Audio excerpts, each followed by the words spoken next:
자, 월상 예배 니산월입니다. 단락 1번. 지금 우리가 사용하고 있는 태양력의 시작은 어디에서부터 시작되어졌습니까?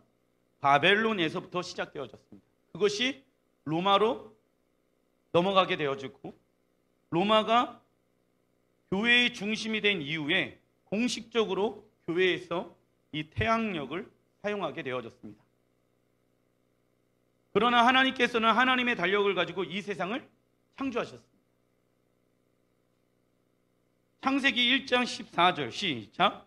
하늘의 궁창에 광명체들이 있어 낮과 밤을 나누게 하고 그것들로 징조와 계절과 날과 해를 이루게 하라. 자, 하나님이 낮과 밤을 나누셨습니다. 그리고 나서 그것을 통하여서 하나님은 우리에게 어떠한 해를 주고 달을 주신 것이 아니라 해와 달을 주신 목적이 있대요. 그것은 징조라고 나와있죠. 징조. 징조는 히브리 원어로 보니까 오트. 이게 사인이라는 거예요. 사인. 해를 통해서 달을 통하여서 우리에게 무엇을 주십니까? 하나님의 신호 떠나주십시오. 징조는 하나님의 신호 전달을 의미합니다. 근데 사단도요, 그 하나님의 시간표를 구분하지 못하게끔 어떻게 합니까? 해와 달을 우상 숭배하게 되어집니다. 그리고 해와 달을 통하여서 별자리를 통해서 사람들의 점을 치게 하죠. 왜요? 하나님의 사인을 잃어버리게끔 하기 위해서입니다. 자, 여러분들 하나님의 복을 경험하길 원하십니까? 그렇다라고 하면은 우리는 이미 그 하나님이 우리에게 어떤 복들을 준비해 놓으셨는지 알아야 우리가 그 하나님의 복을 누릴 수가 있는 것입니다. 우리의 삶 가운데 어려움을 헤쳐나가길 원합니까? 오게 되어질 그 어려움을 헤쳐나갈 수 있는 방법을 하나님은 월삭의 메시지를 통하여서 준비해 놓으셨습니다. 그래서 성경에 보게 되어지면은 1월, 2월, 3월, 4월, 5월 이렇게 쓰여져 있어요. 그러면 왜 1월부터 12월까지 하나님은 하나님의 방법으로 당신의 메시지를 그 안에 기록해 놨냐면, 따라해 보겠습니다. 하나님의 백성들에게 말씀하시길 원하신다. 예. 목사님, 하나님의 계획이 무엇인지 알고 싶어요. 그러면 월삭을 아셔야 된다. 해와 달을 만드신 이유는, 낮과 밤을 만드신 이유는 하나님의 백성들에게 하나님은 당신의 신호를 주길 원하신다고. 할렐루야. 그러면 그 신호가 무엇인지 알아야지 따라갈 수 있는 것 아니겠습니까? 이번 달에 하나님은요, 어떻게 당신의 백성들을 이끌어 가셨는지에 대해서 알아야지 우리가 그 주님을 따라갈 수 있는 것 아니겠습니까? 그렇죠? 근데 월삭의 메시지를 몰라요. 성경이 이번 달에 어떤 일들이 일어났는지에 대해서, 사건들에 대해서 우리가 몰라. 그러면은 우리는 하나님의 뜻을 알 수가 없습니다. 절기는요, 계절 나와 있죠. 신호와 계절. 창세기 1장 14절 후반절에 보면 또 징조는 하나님의 신호 전달이고 계절은 무엇이냐면 모에드, 절기를 뜻합니다. 첫 번째 의미는요, 써놔주십시오. 하나님께서 정해놓으신 약속의 시간. 하나님께서 정해놓으신 약속의 시간입니다. 하나님이 정해놓으신 약속의 시간 안에 나의 시간을 맞춰야 합니다. 절기나 월삭 가운데 하나님은 계속 예배라, 예배하라 라고 말씀하고 계십니다. 그죠? 왜 예배하라고 말씀하는지 아세요? 그 달마다 하나님이 우리에게 말씀을 하시길 원하신다라고 제가 말씀드렸잖아요. 그러면 그 말씀을 나의 능력으로 이뤄낼 수 있습니까? 없습니까? 그러니까는 하나님의 말씀을 성취할 수 있게끔 돌파의 기름 부으심을 매 월삭마다 하나님은 주길 원하시는 거예요. 그 하나님의 언약의 말씀, 그 하나님의 진리의 말씀을 나의 인간적인 힘으로는 이뤄낼 수 없기 때문에 그 기름 부으심을 우리에게 주시고자 하신다고요. 그게 언제요? 월삭에. 그 월삭이 니산월에는 이번 주 수요일 날 해 지고 난 이후예요. 그러면은 하나님의 스케줄표에 우리의 스케줄을 맞춰야 될까요? 우리의 스케줄에 하나님의 시간을 맞춰야 될까요? 하나님, 그냥 내 시간에 오세요. 나 이때가 좋아요. 근데 하나님은 아니야, 그때 안 돼. 내가 정해놓은 때가 있단다. 영원 전부터 내가 정해놓은 때가 있단다. 근데 약속 시간까지 주님이 알려주셨잖아요. 그죠? 약속 장소까지 알려주셨잖아요. 그런데 모이지 않으면 기름 부으심을 받을 수가 없죠. 이게 진리예요. 하나님의 뜻을 이뤄내길 원한다라고 하면 하나님이 원하는 방법으로 우리가 살아내야지 그 뜻을 이뤄낼 수 있습니다. 근데 목사님, 나 시간이 안 돼요. 목사님, 나 스케줄이 있어요. 하나님은 요청하고 계셔요. 무엇을 요청하고 계시는지 아십니까? 당신의 시간표를 하나님의 시간표에 맞춰라. 자, 하나님이 여러분들에게 맞춰야 되겠습니까? 여러분이 하나님께 맞춰야 되겠습니까? 이게 바뀌어지게 되어지면 어떤 일이 일어나는지 아십니까? 하나님을 종누리시 누려버려요. 그러면은 뭐 하나님의 역사가 나타날 수 없죠.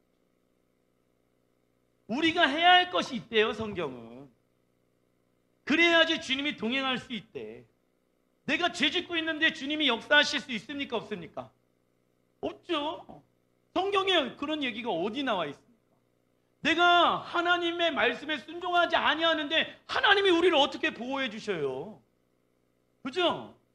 내가 주님의 뜻 가운데 있어야지 주님이 우리를 보호해 주시죠. 근데 여전히 나는 나의 뜻 가운데 있는데 어떻게 하나님이 우리를 보호해 주시겠냐고요. 그래서 우리의 시간표를 하나님의 시간표에 맞추는 거예요. 나의 시간의 주관자는 누구이십니까? 하나님이십니다. 그래서 우리가 주일날 예배를 드리는 이유도 마찬가지예요. 나의 시간의 주인은 주님이십니다. 월석 때 모이는 이유가 뭔지 아십니까? 나의 시간은 누구의 것입니다? 주님의 것입니다. 나의 절기 때도 마찬가지예요. 니산월 14일 날 유월절 때대로 만찬을 할 겁니다. 예, 그때도 수요일인가 그래요. 여러분들을 초청합니다. 예, 한 달 전부터 약속 잡죠, 제가. 근데 왜 약속을 그날 잡아야 되는지 아십니까?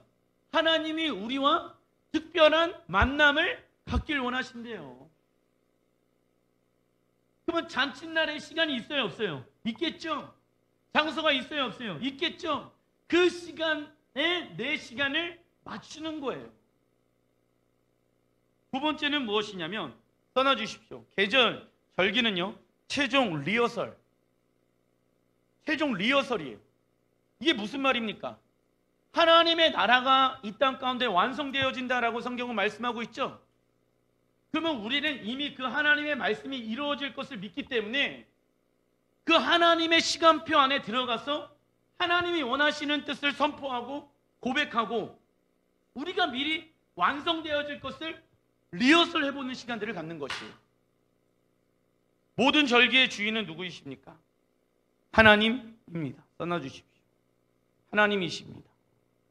절기는 유대인들의 것이 아닙니다. 하나님은 절기를 통해서 우리와 특별한 만남을 갖길 원하십니다. 모든 절기를 통해 하나님의 계획을 알려주길 원하시며 이 땅에서 최종적 구원의 날에 예행 연습을 하길 원하십니다. 그래서 하나님 나라의 시스템은 반복되어집니다. 그 이유는 이 땅에 하나님 나라가 완성되어질 것을 믿으며 완성되어질 하나님 나라에서 믿음으로 살아가는 삶을 배우기 위함입니다. 할렐루야. 이사야 나와 있죠. 새하늘과 새 땅이 임하게 되어지면 월삭과 안식일을 지키리라. 그 날이 온다 안 온다? 우리는 온다는 것을 믿습니다. 온다라는 것을 믿기 때문에 완성되어질 그 하나님의 나라에서 살아갈 예행 연습, 그 예행 연습을 어떻게 한다? 믿음으로 한다 이거예요. 믿음. 우리가 그래서 이 땅을 무엇으로 살아갑니까? 믿음으로 살아가는 거예요. 왜요? 하나님 나라가 이 땅 가운데 이루어지고 완성되어질 것을 우리는 믿으니까 그 하나님 나라에서 살아가는 라이프 스타일은 믿음으로 살아가는 것입니다. 할렐루야. 무엇을 근거한 믿음? 하나님의 말씀을 근거한 믿음으로 살아간다고요. 그래서 믿음이 중요한 것이죠. 왜요? 하나님의 나라가 이 땅 가운데 임할 것을 나는 믿기 때문에. 그래서 예행 연습하는 거예요. 최종 리허설. 자, 니산월 또는 아비월이라고 성경은 기록되어져 있는데 1월 달 가운데 우리가 들어가게 돼요. 태양력은 어디에서부터 만들어졌다? 바벨론에서부터 만들어졌다. 신기하죠? 모든 죄악의 시작은 바벨론, 지금의 이란, 이라크 쪽에서 만들어졌다라는 것이 신기하죠. 제1성전 솔로몬 성전 때에는 이 포로기 전이죠. 그때는 성경에 아비벌이라고 1월달을 이야기하고 있는데, 이 아빕이라는 단어의 뜻은요, 봄과 싹이 나는 달로 되어져 있습니다. 그리고 제2성전 스룹바벨 성전 포로기 이후에는요, 뭐라고 기록되어져 있냐면 니산월이라고 기록되어져 있습니다. 이 니산월은요, 기적과 구원의 달을 의미하는 달입니다. 그 왜 아비월, 니산월 이렇게 구분지어서 성경을 이야기하고 있냐면 포로기 전과 포로기 이후, 포로기 이후에는요 언어를 잃어버렸어요. 우리나라도 동일하게 여러분들 아시죠? 우리나라 말을 없애버리려고 일제 시대 때 그렇게 한 것처럼 바벨론에서도 이스라엘을 점령하게 되어졌을 때 그 이스라엘 백성들을 바벨론으로 끌고 가서 그들의 풍습, 토라, 그리고 그들의 언어, 그들의 시간표를 다 없앴습니다. 그리고 그 나라의 말과 그 나라의 풍습으로 살게끔 하였다라는 것이죠. 그리고 나서 돌아오니까는 말이 바뀌었잖아요. 그래서 니산, 원래는 아비월이라고 얘기를 하고 있습니다. 이 1월은요 무엇을 의미하고 있냐면 영적 겨울이 지나가고 영원한 생명을 잉태하는 달입니다. 할렐루야. 아비월의 히브리 단어가 헤이, 따라했습니다. 헤이. 할 말이 있다고. 동일한 거예요. 계시하다, 나타내다. 계시하다, 나타나다. 하나님이 우리에게 계시해 주길 원하시고 나타내 주시길 원하시는 달이라고.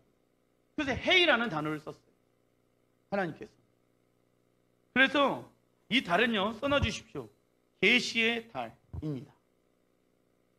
계시하다, 나타내다. 하나님의 새로운 계시가 우리에게 나타나는 계시의 달입니다. 여러분들 삶 가운데 사업장 또는 자녀, 그리고 여러분의 앞날에 대해서 하나님은 여러분들에게 계시해 주시길 원하신다. 자, 그런데 지금 세상을 보게 되어지면은 세상은 어떻습니까? 어둡습니다. 캄캄합니다. 어떻게 살아가야 될지를 모릅니다. 준비해야 되는 것이죠. 그리고 두 번째는요, 헤이 하게 되어졌을 때 바람이 나가잖아요. 그래서 생명의 호흡 떠나주십시오. 구원의 달. 구원의 달. 그러니까 이번 달 아비벌은요, 예수아가 어떠한 분인지 계시하게 되어져. 그리고 나서 그 예수아가 어떤 분인지 알게 되어졌을 때, 예수아가 나의 구원자이시고 예수아가 나의 생명이라는 것을 알게 되어졌을 때 구원의 역사가 이루어지는 달이 이번 달이라는 거예요. 왜냐하면 이번 달에 무슨 절기가 있습니까? 유월절 절기가 있잖아요. 그래서 이번 달에 여러분들 뭐 해야 되는지 아십니까? 여러분들 주변에 믿지 아니하는 영혼들 있잖아요. 그 영혼들을 전도할 수 있는 달인 거예요. 하나님은 이번 달에 예수아가 왜 이 땅 가운데 오셨는지, 그는 누구인지, 나는 왜 이 세상에 태어났는지, 내 인생은 어디로 가고 있는지, 그리고 어떻게 살아야 되는지 계시해주는 달이 이번 달. 출애굽기 12장 2절 시작. 이 달을 너희에게 달의 시작 곧 해의 첫 달이 되게 하고, 이스라엘 백성들이 유월절 어린 양의 피를 문설주에 바르고 10번째인 장자의 죽음에서 벗어나게 되어집니다. 그 달이 니산월. 이처럼 하나님은 이번 달에 하나님의 백성들에게 새로운 달 떠나주십시오. 구원의 시작, 구원의 시작을 주시길 원하십니다. 이것을 경험하기 위해서는 이스라엘 백성들처럼 예수아의 보혈로 우리를 씻겨야 한다.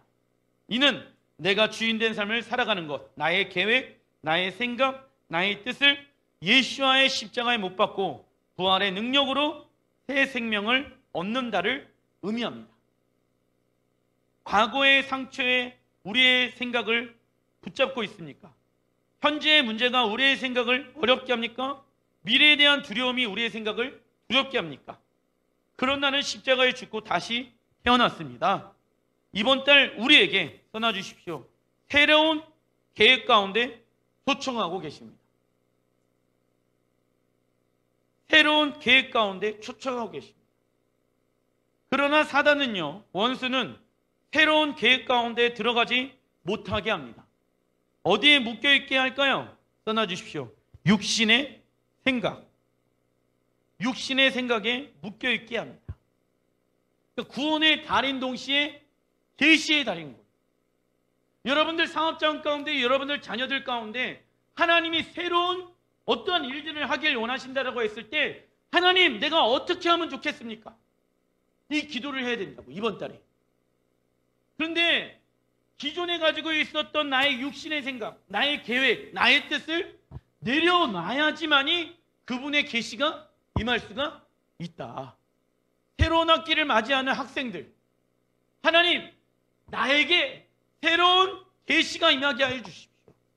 내가 공부하는 이유가 무엇인지 알게 하여 주십시오. 내가 사업을 하는 목적이 무엇인지 알게 하여 주십시오. 나 주님의 생각을 더 알길 원합니다. 내가 이대로 머물러 있지 않게 하여 주십시오. 내가 주님의 뜻이 무엇인지 더 알기를 원합니다. 그러려면 나의 뜻과 나의 생각과 나의 계획을 무엇해야 됩니까? 내려놔야 한다고요. 죄에서 벗어나야 한다고요. 육신의 생각에서 벗어나야 된다고요. 그래야지 하나님의 생각이 우리 안에 다운로드 할 수 있는 거예요. 그런데 하드가 용량이 가득 차 있는데 어떻게 새로운 것을 받아들일 수 있겠습니까? 컴퓨터도요. 새로운 것을 받아들이게 되어졌을 때 하드가 비워져 있어야 되거든.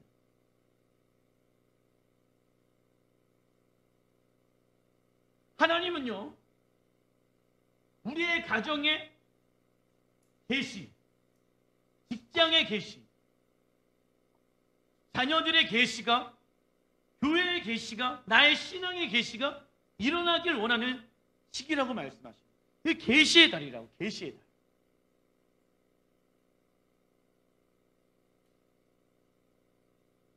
그런데 이 계시의 달에 마음에 소망함이 있어요. 갈망함이 있어요. 하나님 나에게 말씀하여 주시오. 그러면 하나님이 계시해 주기 시작합니다. 아가서 2장 12절 시작. 지면에는 꽃이 피고 새가 노래할 때 이르렀는데 비둘기의 소리가 우리 땅에 들리는구나. 니산이라는 말은 아람어인데 히브리어 니짠이라는 단어와 연결되어져 있습니다. 이 니짠이라는 히브리 원어는요, 꽃 봉오리라는 단어의 뜻을 가지고 있는데 겨울 동안 꽃은 피지 않지만 봄이 되면 꽃이 피어납니다. 꽃은 열매를 맺기 전에 피기 시작하죠. 그래서 히브리적 관점에서 꽃이 피는 것은요, 자, 다가올 추수의 때 떠나 주십시오. 다가올 추수의 때를 상징합니다. 다가올 추수의 때. 겨울이 지나가고 지금 세상을 보게 되어지면 꽃이 피고 있죠. 여러분들 아셔야 됩니다. 무엇을 아셔야 되냐면 하나님은 이 시기 안에 꽃이 피기를 원하십니다. 그러면 꽃이 폈을 때 우리의 인간의 육적으로는 와 봄이구나 라고만 생각하지만은 그렇게 하면 안 돼요. 꽃이 피고 난 이후에 열매를 맺을 수가 있습니다. 그러면은 꽃이 피는 시기가 있고 열매를 추수하는 시기가 있겠죠. 그래서 꽃이 피는 시기는 언제인지 아십니까? 6월절인 거예요. 그리고 열매를 추수하는 시기는 언제입니까? 이스라엘은 2번 추수한다 말씀드렸죠. 미래 추수는 오순절이고 그리고 또 과일과 열매에 대한 추수는 나팔절인 거예요. 그러면 해야 할 게 있다고. 꽃이 피어야 된다고 먼저. 근데 꽃이 피지 않으면 열매를 맺을 수가 없어요. 이번 달에 우리가 해야 될 것은 내가 신앙생활이 영적으로 다운되어져 있습니까? 혹은 하나님의 새로운 계시 가운데 들어가야 합니까? 그렇다고 하면은 내 인생 가운데 영적인 겨울은 지나가고 꽃이 펴야 하는 시기라고. 근데 이 꽃이 피기 위해서는 그 단단한 겨울의 그 어떠한 계절의 온도를 깨고 일어나요. 그 껍질을 깨고 꽃을 필 수가 있습니다. 이것처럼 내가 십자가 안에 죽고 주님이 내 안에 사셔야지만이 꽃을 필 수가 있는 것이죠. 내 삶이 결과같이 춥고 내 어떠한 가정이 결과같이 춥고 내 영적인 상태가 결과같이 추운 상황 가운데 이제는 머물러 있으면 안 되는 시기라고요. 주님이 우리를 웨이크업, 깨우고 있어요. 깨어 있어요. 그래야지 꽃을 피고 주님의 추수의 때에 무엇을 맺을 수 있습니까? 열매를 맺을 수 있습니다. 그럼 우리가 해야 될 것은 나의 생각과 나의 육신의 생각과 나의 육신의 정욕과 이 생의 자랑을 날마다 십자가에 못 박고 주님이 내 안에 사셨습니다. 내 자아를 깨트리는 시간들을 가져야 된다. 이번 달에. 그러면 오순절에 그리고 또 나팔절에 하나님이 여러분들의 삶 가운데, 가정 가운데, 직장 가운데, 교회 가운데 무엇을 맺으신다? 열매를 맺으십니다. 하나님이 그렇게 약속해 놓으셨습니다. 하나님은 농부이시거든요. 1월을 상징하는 니산월에 우리 각자를 향한 하나님의 새로운 계획, 계시가 임해야 하며 추수하는 시기, 오순절, 나팔절에는 하나님의 열매를 맺을 수가 있습니다. 이번 달 이전 것은 십자가에 버리고 주님과 함께 다시 일어나 새롭게 시작하는 달이 되어야 합니다. 이번 달에 하나님께서 쓰시는 지파, 유다 지파의 달인데 창세기 49장 8절 같이 한번 읽어보겠습니다. 유다야, 너는 내 형제의 찬송이 될지라. 내 손이 내 원수의 목을 잡을 것이요 내 아버지의 아들들이 내 앞에 절하리로다. 자, 유다 지파는요, 유다라는 단어의 뜻은요, 크게 두 가지가 있는데 첫 번째 써놔주십시오. 하나님을 향하여 손바닥을 들다. 하나님을 향하여 손바닥을 들다. 왜 들어야 될까요? 하나님 이 손이 나의 손이 되지 않게 해주시고 하나님의 손이 되게 해주시고 이 손이 이 땅의 것들을 위해서 살아가는 자가 아니라 하늘의 문을 여는 손이 되게 해주시고 그래서 찬양이라고 하게 되어졌을 때는요, 유다라는 의미는 하나님을 향하여, 하나님 나라를 향하여 내 손을 들다. 그러면 어떻게 되어질까요? 열리게 되어집니다. 두 번째는요, 이 유다라는 것은 찬양이라는 단어의 뜻을 가지고 있습니다. 그죠? 찬양. 그래서 성경은요, 찬양하게 되어졌을 때 우리의 영적 전쟁의 도구이다라고 얘기하고 있습니다. 입을 열어서 찬양하라. 악기를, 그리고 소고를 치며 찬양하라. 깃발을 들고 찬양하라. 춤을 추며 찬양하라. 기쁨으로 소리치며 찬양하라. 뛰면서 찬양하라. 무릎을 꿇고 엎드려서 찬양하라. 선포하면서 찬양하라. 하나님이 찬양할 때 찬양하는 방법을 알려주신 거예요. 그럼 우리랑 맞아요? 안 맞아요? 내가 하나님이 원하시는 방법으로 찬양하고 있는지 아니면 나만의 스타일을 가지고 찬양하고 있는지를 여러분들이 점검하셔야 됩니다. 일반적으로 어떠한 사람들은 이러한 성향을 가지고 있고 어떤 사람은 저러한 성향을 가지고 있어요. 그런데 하나님 앞에 나갈 때는요, 성향 따위를 가지고 나가면 안 됩니다. 하나님이 이렇게 예배하라고 하면은요, 그냥 그렇게 예배하는 거예요. 왜냐하면 이렇게 예배해야지 하나님을 만날 수가 있죠. 이렇게 예배해야지. 목사님, 자 보세요. 내가 손 드는 게 아직은 좀 잘 안 돼요. 이거 손 드는 거는요, 사람들을 향하여 드는 게 아니에요. 하나님의 나라를 향하여, 하나님을 향하여 이 손을 주님께 드립니다. 이 손은요, 능력과 권세를 의미하잖아요. 내가 할 수 있는 것이 아무것도 없습니다. 내가 두 손을 들고 항복합니다. 여호와 하나님 앞에 이 두 손을 맡겨드립니다. 그러면 하늘의 은혜가 우리 가운데 내려온다고요. 근데 이걸 자꾸 인간적인 입장으로 난 손 드는 게 창피해요, 이러고 있는 사람들이 있다 이거예요. 그러면 하늘의 문을 어떻게 열 수 있겠냐 이거예요. 이게 하늘의 문을 여는 자인 것이죠. 무엇을 통해서? 찬양을 통해서. 우리가 유다 지파로서 찬송해야지. 떠나주십시오. 무엇을 잡을 수 있는지 아세요? 원수의 목. 창세기 49장 8절에 나와 있잖아요. 내 손이 내 원수의 목을 잡을 것이요. 내가 여호와 앞에 나의 손을 올려드리잖아요. 그러면은 우리의 손이 누구의 목을 잡아요? 원수의, 사단의, 마귀의 목을 잡는데. 그런데 사단은요, 우리의 목을 먼저 잡으려고 한다니까. 찬양하지 마. 찬양 시간에 오지 마. 말씀 시작하고 나서 교회 가.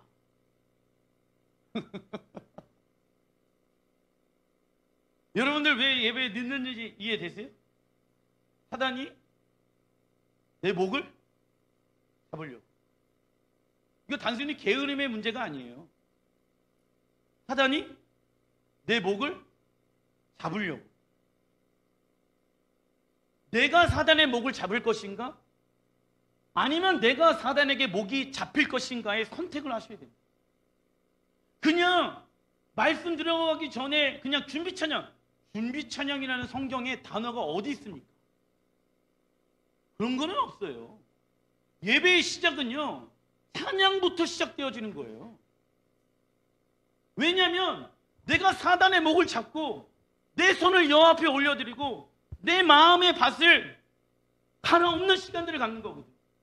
유다라는 단어의 뜻 안에 갈아엎다, 무엇으로? 찬양으로. 그리고 나서 갈아엎어진 내 마음에 하나님의 말씀에 심겨져야지 열매를 맺을 수 있는 건 아니겠습니까? 근데 갈아엎지 않은 상황에서 하나님의 말씀이 들어가. 그러면 어떻게 되는지 아세요? 튕겨져 나가는 거. 길가 되어지는 거고, 가시 덤불밭 되어지는 거고, 이렇게 되는 거예요. 이해되시죠? 영적인 원리가 있다라는 거예요. 영적인 원리.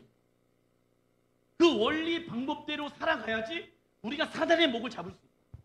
내 목이 잡힐 것인가, 내가 사단을 목을 잡을 것인가의 선택은 우리에게 달려져 있습니다.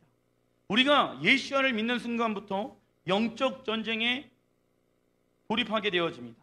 이때 그리스도인들은요, 유다 지파로서 서야 한다.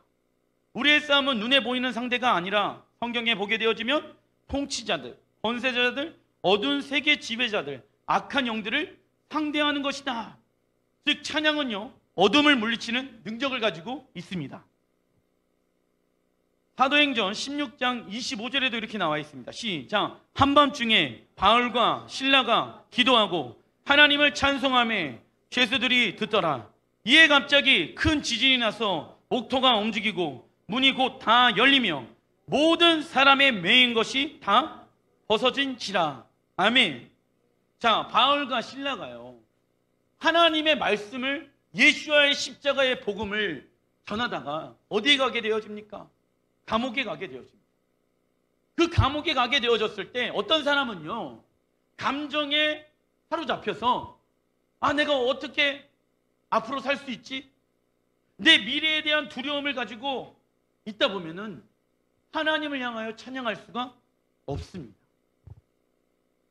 그러나 우리는 감정에 지배당하는 사람이 아니라 우리는 하나님을 찬양하는 자가 되어야 될지라 믿습니다.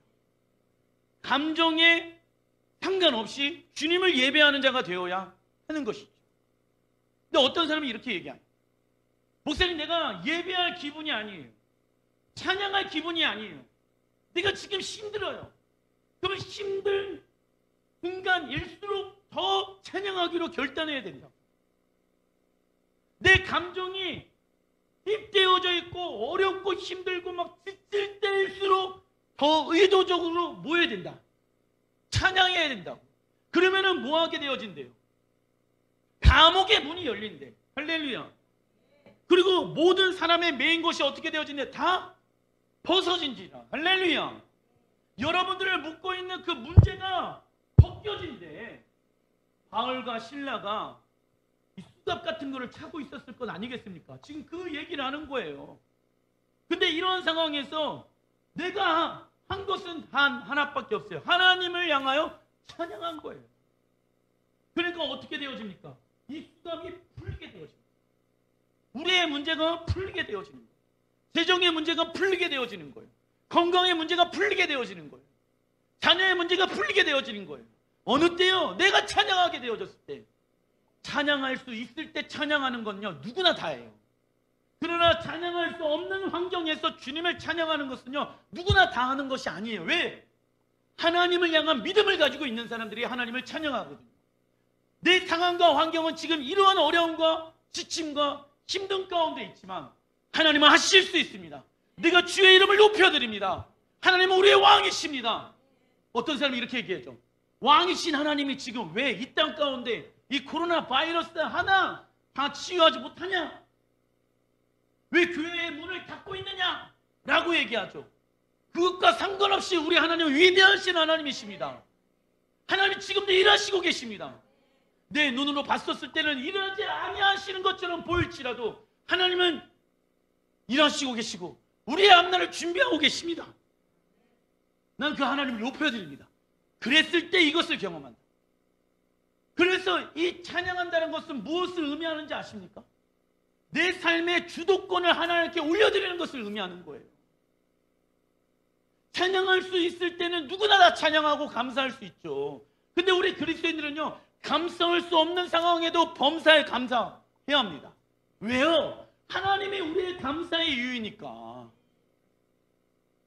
그래서 하나님을 찬양한다는 것은 우리의 삶의 주도권을 여호와 앞에 이양시켜드린다 라는 의미를 가지고 있다고요. 주님이 행하실지라 믿습니다. 찬양은요, 하나님의 임재가 이 땅 가운데 임하게 하는 방법입니다. 어떤 이들은 하나님의 임재가 잠깐 스쳐 지나가는 오싹하는 기분으로만 생각할 수 있습니다. 그러나 하나님의 임재가 우리의 찬양을 통해서 풀어지게 되어졌을 때 우리의 모든 혼란, 어려운 문제들이 고요해지며 삶의 우선순위가 잡히게 되어집니다. 그래서 찬양은요, 감정과 환경에 상관없이 그걸 써놔주십시오. 삶의 주도권, 삶의 주도권을 하나님께 드리는 훈련이기도 합니다. 이스라엘이 전쟁을 치르게 되어졌을 때 항상 유다 지파들이 먼저 전쟁의 맨 앞에 가운데 보내질 때가 많이 있었습니다. 물론 유다 지파는요, 전쟁에 능한 능력과 힘을 가지고 있었습니다. 그러나 자신들의 능력과 힘을 의지하지 않고 하나님을 예배하였고 그 결과 하나님의 능력과 힘을 얻게 되어졌습니다. 그 전쟁하게 되어졌을 때 앞에 서는 사람들이 누구다? 찬양하는 자인 거예요. 찬양하는 자. 그 목사님, 찬양팀이 전쟁하면 맨 앞에 있는 겁니까? 아니에요. 그런 기능이 아니에요. 찬양팀. 최고의 찬양하는 자, 경배하는 자는 누군지 아세요? 말씀드렸는데 순종이 제사보다 낫다. 하나님의 말씀에 순종하는 자들입니다. 하나님의 임재를 원하십니까? 그렇다면 우리 자신을 십자가에 못 박고 다시 태어난 자로 하나님을 찬양해야 됩니다. 하나님을 우리의 중심에 두기 시작하게 되어졌을 때 능력과 힘과 돈을 우리는 다스리기 시작할 것입니다. 경배란 히브리 원어로 샤카, 읽어보겠습니다. 시작. 왕이신 예수아에게 영광, hon과 육이 항복하는 것. 그 최고의 경배자란 떠나주십시오. 하나님 말씀에 순종하는 자입니다. 누가 경배를 잘하는지 아십니까? 음정 박자 안 나가고 노래를 잘하는 사람이 하나님을 경배를 잘하는 거라고 생각하십니까? 아니요, 그 사람은 그냥 노래하는 자예요. 노래하는 자, 싱어. 근데 그런 경배자가 될 수가 없습니다. 최고의 경배자는요, 누군지 아세요? 하나님의 말씀에 순종하는 자예요. 나의 삶을 여호와 하나님 앞에 올려드리는 자가 최고의 경배자인 것이죠. 계시록 4장 1절 시작. 내가 들은 바 처음에 내게 말하던 나팔 소리 같은 그 음성이 이르되 이리로 올라오라. 자, 사도 요한도요, 반모서 감옥에서 들어가 있으면서 미래가 보이지 않는 상태였고 두려움에 사로잡혀 있었습니다. 그러나 요한은요, 그 두려움에 집중하지 않고 감정을 소비하지 않았습니다. 이때 하나님을 예배하기 시작하였고 그때 들려진 음성이 무엇입니까? 이리로 올라오라. 하나님의 말씀의 계시를 받게 되어집니다. 그리고 그 계시의 내용들은 계시록 5장 5절의 말씀에 나와 있는데 시작. 유다 지파의 사자 다윗의 뿌리가 이겼으니 그 두루마리와 그 7인을 떼시리라 나와 있죠. 요한은 유다 지파의 사자로서 원수를 정복하고 승리하신 예수와의 강함, 아름다움을 보게 되어집니다. 우리가 처한 어려움의 상황 속에서 유다 지파로 찬양하고 보좌를 향해 하나님이 계시는 그 왕권에 향해 손을 높이 들고 예배하게 되어졌을 때 하늘의 계시가 풀어지는 사건을 경험하게 되어집니다. 그러면 우리는요, 유다 지파로서 이 사자의 소리를 낼 수 있는 사람이 되어야 돼요. 그러면 어떻게 해야 됩니까? 큰 소리로 주님을 예배하고 찬양하고 선포해요. 사자가요, 야옹 이럽니까? 으앙 이럽니까? 야옹 이거는 고양이에요. 그러면 안 된다고. 목사님, 나는 성향이 그렇지 않는데 그 성향 중요하지 않다 제가 말씀드렸죠. 근데 하나님이 저의 성향을 바꾸시기 시작하십니다. 왜요? 영성을 하나님이 강함으로 이끌어 가십니다. 그래서 우리의 성향을 바꿔야 되는 거예요.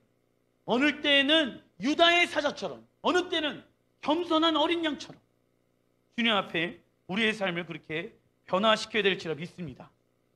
유다 지파로서 여러분들의 목소리가 이 사자의 소리를 내어야지 이 사도 요한처럼 하늘의 계시를 이 땅 가운데 풀어낼 수 있는 것입니다. 그것이 무엇입니까? 찬양인 거예요. 그리고 여러분들 이게 같이 있을 때는 이렇게 막 소리 높여 춤추며 그리고 또 막 춤추며 찬양하는 게 쉽게 잘 안 되잖아요. 집에서 해보는 거예요. 집에서. 그러면 집에서 하나님의 계시가 임하게 되어집니다. 성경에 나오는 이번 달 사건들이 나오는데 출애굽기 13장 3절 시작. 모세가 백성에게 이르되 너희는 애굽 곧 종 되었던 집에서 나온 그날을 기념하여 유교병을 먹지 말라. 여호와께서 그 손의 권능으로 너희를 그곳에서 인도해 내셨습니다. 아비월 이날에 너희가 나왔으니. 하나님께서 이스라엘 백성들을 아비월에 애굽에서 나오게 하셨습니다. 애굽은 하나님이 없는 세상을 말하며 그곳에서 이스라엘 백성들은 노예 생활하였습니다. 그러나 하나님께서 이스라엘 백성들을 애굽에서 나오게 하셨습니다. 이것은 구원이 시작되어진 것을 의미하죠. 구원이란 시작. 끊어졌던 하나님과의 인격적 관계의 시작입니다. 그러니까 하나님과 인격적 관계가 끊어지니까 우리는 무엇을 경험합니까? 공허함, 슬픔, 아픔, 고통. 그러다 보니까는 누가 주인된 삶을 살아가려고 합니까? 내가 주인된 삶을 살아가기 시작합니다. 내가 주인된 삶을 살아가기 시작하니까 하나님과의 관계가 어떻게 되어집니까? 끊어지게 되어지는 거예요. 그러나 하나님과의 관계를 회복시키기 위해서 예수께서 어린 양으로 오셨고 그 어린 양의 피로 말미암아 내가 주인된 삶을 살아가는 나의 삶을 다 씻겨주셨습니다. 그리고 유월절 절기에 이스라엘 백성들을 애굽에서 나오게 하신 이유를 말씀하십니다. 단순히 이스라엘 백성들을 애굽에서 건져낸 것이 하나님의 목적이 아니라 내가 너희들을 건져낸 목적이 있단다라고 말씀하고 있는 거예요. 동일하게 내가 너희들을 구원하게 한 목적이 있단다. 내가 너희들에게 예수아를 주신 목적이 있다 없다? 있다. 근데 한 번 구원은 영원한 구원이라고 생각하는 사람들은 그 목적에 관심이 없죠. 그러면 또 하나님과의 관계가 멀어지기 시작합니다.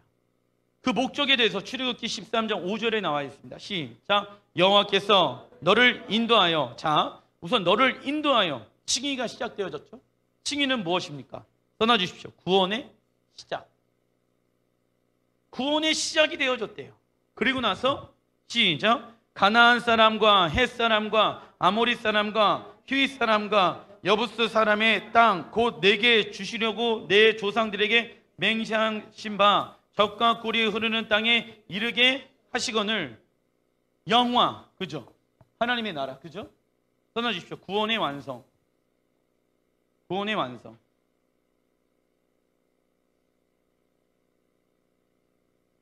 이게 무슨 얘기입니까? 가나안 사람, 헷 사람, 아모스 사람, 히윗 사람, 여부스 사람 내게 주시려고 내 조상들에게 맹세하신 바 젖과 꿀이 흐르는 땅에 이르게 하시거늘. 미리 그 땅 가운데 어떠한 민족들이 있을 것인지에 대해서 얘기해 줬죠. 근데 40년이 지나고 난 이후에 40년이 아니지. 그 출애굽 사건 이후에 자 정탐꾼을 보내죠. 그 정탐꾼들이 그 가나안 땅에 들어가서 그 가나안 땅 안에 어떠한 민족들이 있을 것을 하나님은 미리 알려주신 것이죠. 언제? 건져냄을 받고 난 이후에. 놀라지 말라고. 가면은 그들은 장성한 사람의 모습처럼 있을 것이다. 그들은 군대처럼 있을 것이다. 하지만 그때 두려워하지 말아라. 내가 그 땅을 너희에게 주노라. 미리 얘기하셨다. 미리. 그러면 다 알고 있는 상황에서 정탐하러 가는 거잖아요. 그죠? 그럼 무슨 얘기냐면 하나님의 말씀이 맞는지 아닌지 확인하러 가는 것뿐이라는 거예요. 근데 10명의 정탐꾼은 뭘 얘기합니까? 우리는 그들의 밥이 되어줄 것입니다. 근데 나머지 두 사람 갈렙과 여호수아는 하나님이 말씀해 놓으신 것들을 얘기하고 있죠. 그 땅을 하나님은 우리에게 주실 것입니다. 미리 하나님은 보여주셨다고요. 미리. 누구에게? 이스라엘 백성들에게. 그 땅에 어떠한 일들이 있을 것인지. 그래서 너희는 이 달에 이 예식을 지켜라라고 나와 있죠. 이게 뭐냐면 성화, 구원을 이루어감. 써놔주십시오. 구원을 이루어감. 인도함을 받았어요. 구원이 시작되어졌어요. 그리고 구원의 완성을 위해서 날마다 이 예식을 지키며 유월절 어린 양의 피로 우리를 씻기는 거예요. 언제요? 구원이 완성되어질 그날까지. 하나님께서 이스라엘 백성들을 애굽에서 나오게 하신 이유는 구원의 시작에만 머물러 있는 것이 아니라 구원의 완성인 젖과 꿀이 흐르는 약속의 땅, 하나님 나라, 천국을 의미하죠. 들어가 살길 위함입니다. 그리고 구원의 완성을 이루기 위해서는 이달의 예식을 날마다 지키며 나를 구원하신 이유에 대해서 기억하고 예수와의 십자가의 보혈로 구원을 이루어가야 합니다. 매년마다 무엇을 지켜 행합니까? 그래서 유월절 절기를 지켜 행하는 거예요. 왜요? 구원이 완성되어질 때까지 매년마다 이 유월절의 어린 양의 보혈을 의지하면서 구원을 다시 한번 점검해 보고 구원이 완성되어지는 날 절기로 보게 되었을 때 언제입니까? 장막절까지 다시 한번 그렇게 살아가는 거예요. 매년마다 계속 반복되어지는 것이죠. 왜요? 성화의 삶을 살아가라고. 느헤미야 2장 1절 시작. 아닥사스다 왕 제20년 니산월에 왕 앞에 포도주가 있기로 내가 그 포도주를 왕에게 드렸는데 이전에는 내가 왕 앞에서 수심이 없었더니 자 예루살렘 성전의 성벽을 재건한 느헤미야는 이스라엘 백성들이 바벨론에서 예루살렘으로 포로 귀환을 하는데 큰 도움을 준 인물입니다. 그런데 이러한 일들이 언제 일어납니까? 니산월에 일어납니다. 하나님께서는 이번 달 우리 주변에 전도할 영혼들이 있다라고 말씀하십니다. 특별히 영혼이 겨울과 같이 추운 삶, 두렵고 염려, 걱정, 근심 가운데 있는 삶을 살고 있는 자들에게 봄의 기쁜 소식을 알리길 원하십니다. 근데 지금 상황이 그래요. 다 두려움과 고통과 아픔 가운데 있죠. 근데 세상은 지금 교회가 마치 악의 축인 것 마냥 뉴스를 내보내고 있죠. 그리고 적그리스도의 영은 다른 데 있지 않습니다. 너희는 누룩 없는 자인데 새 덩어리가 되기 위하여 묵은 누룩을 내버리라. 우리의 유월절 양 곧 그리스도께서 희생되셨느니라. 우리의 죄를 대신해서 십자가에 죽으시고 부활하신 능력으로 우리에게 새 생명 주신 달이 언제입니까? 유월절 니산월에 있습니다. 출애굽기 12장 2절 시작. 달에 너희에게 달의 시작 곧 해의 첫 달이 되게 하고 너희는 이 날을 기념하여 여호와의 절기를 삼아 영원한 규례로 대대로 지킬지니라. 우리가 구원받은 자로서 니산월을 들어가면서 해야 할 것은 나는 지금 구원을 이루어가고 있는지 점검해 봐야 합니다. 즉 회개하지 아니하는 삶은 구원이 없습니다. 봄을 뜻하는 단어 중에 히브리 원어 중에 티슈바라는 단어가 있어요. 이 티슈바는요, 테슈바에서 파생되어졌는데, 테슈바 기간 아시죠? 써놔주십시오. 회개를 뜻합니다. 회개. 회개란 읽어보겠습니다. 시작. 죄에서부터 돌이켜 생각과 마음과 삶까지 하나님의 말씀으로 돌아가는 삶입니다. 회개 없는 새로운 삶은 시작될 수 없습니다. 차가운 겨울이 지나가야 회개하는 시간들이 있어야 생명의 계절을 맞이할 수 있습니다. 그러나 이 시대는요, 회개하는 것을 원치 아니하는 시대 가운데 마치 있는 것 같습니다. 그러면 새로운 하나님의 계획 안에 들어갈 수가 없습니다. 우리가 새로운 하나님의 계획 가운데 들어가야 하는데 죄로 인해서 앞으로 나아가지 못하게끔 막고 있는 것이 무엇인지를 우리는 알고 있어야 합니다. 그 죄를 가지고 여호와 앞에 회개하고 그리고 새로운 계시를 받아서 그리고 그 계시의 또한 뜻을 이뤄낼 수 있도록 성령님의 돌파의 기름 부으심을 받아야 될지라 믿습니다. 기도하겠습니다.